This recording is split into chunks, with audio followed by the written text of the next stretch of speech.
हरि ओम तत्सत हरि ओम तत्सत हरि ओम तत्सत।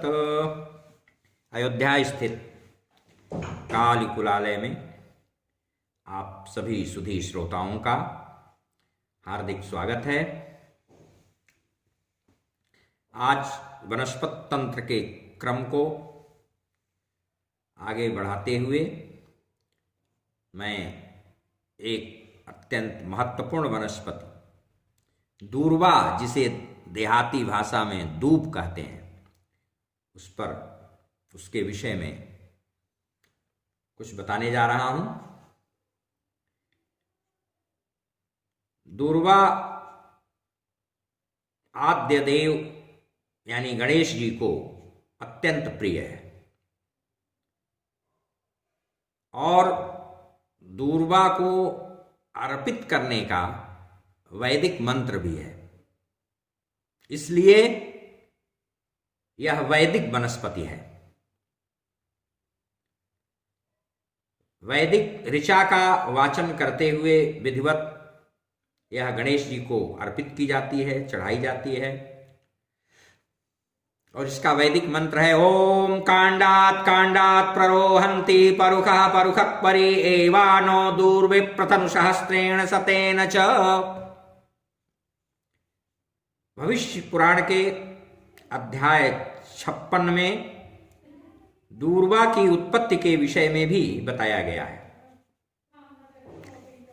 भाद्रपद मास के शुक्ल पक्ष की अष्टमी तिथि को दूर्वाष्टमी के व्रत का विधान विहित है।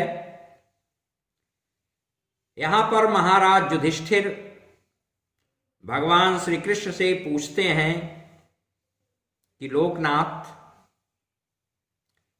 यह दूर्वा कहां से उत्पन्न हुई और कैसे चिरायु हुई, यह क्यों पवित्र मानी गई, लोक में वंद्य और पूज्य कैसे हुई, कृपा पूर्वक इसे विस्तार से आप मुझे बताने का कष्ट करें।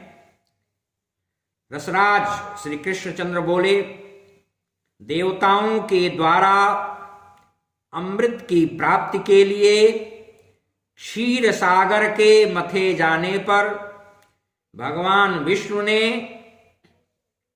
अपनी जंघा पर हाथ से पकड़कर मंदराचल को धारण किया था।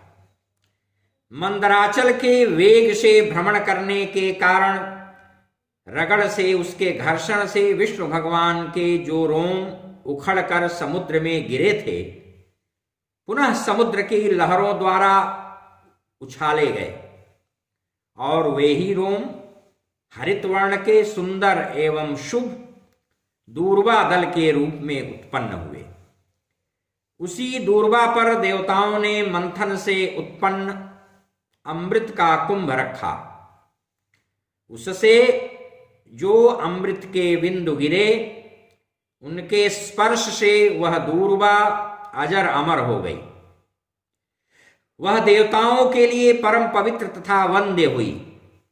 देवताओं ने भाद्रपद की शुक्ला अष्टमी को पूजा के विभिन्न पदार्थों से इन मंत्रों द्वारा उसका पूजन किया। त्वं दुर्वे अमृत जन्मासि वंदिता च सुरासुरैः सौभाग्यं सन्ततिं कृत्वा सर्वकार्यकरी भव।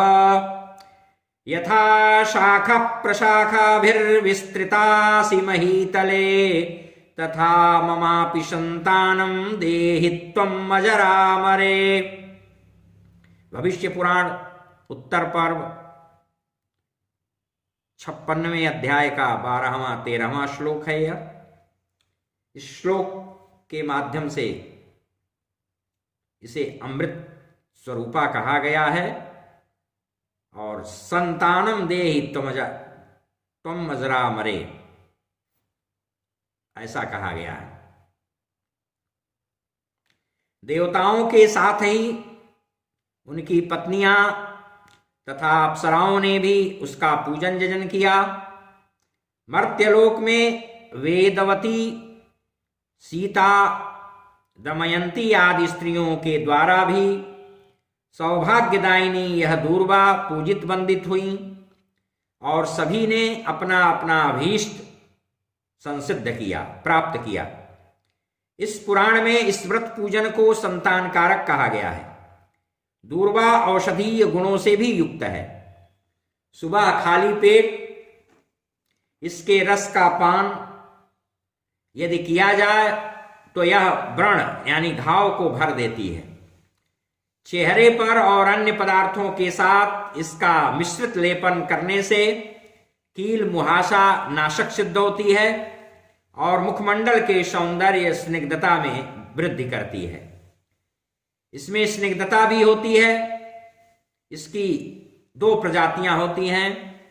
पहली हरित वर्ण की यानी हरे रंग की दूर्वा जो कि बहुतायत से उपलब्ध है। दूसरी श्वेत दूर्वा, यह कभी कभी कहीं कहीं प्राप्त होती है। इसको घिसकर इष्ट मंत्र का वाचन करते हुए भालक प्रदेश में तिलक लगाने से या तिलक जैसे लगाने से सम्मोहन वशीकरण का प्रभाव बढ़ता है।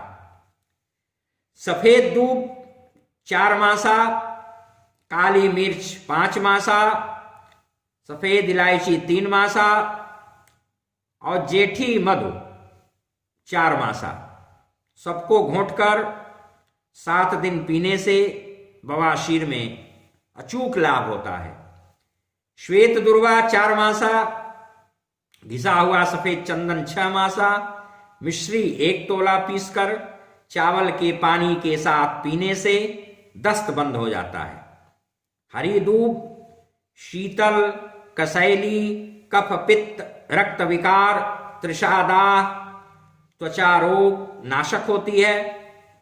इसको पानी के साथ मिट्टी के बर्तन में आग पर रखकर इसका भाप बफारा लेने से बवासीर की पीड़ा शांत होती है। हरिताल को सफेद दूब के रस में पीसकर तिलक करने से त्रैलोक्य मोहन का प्रभाव पैदा होता है। कपिला गो के दूध में पीसकर शरीर पर इसका लेप करने से मनुष्य सबको वश में कर लेता है। हरि ओम शांति।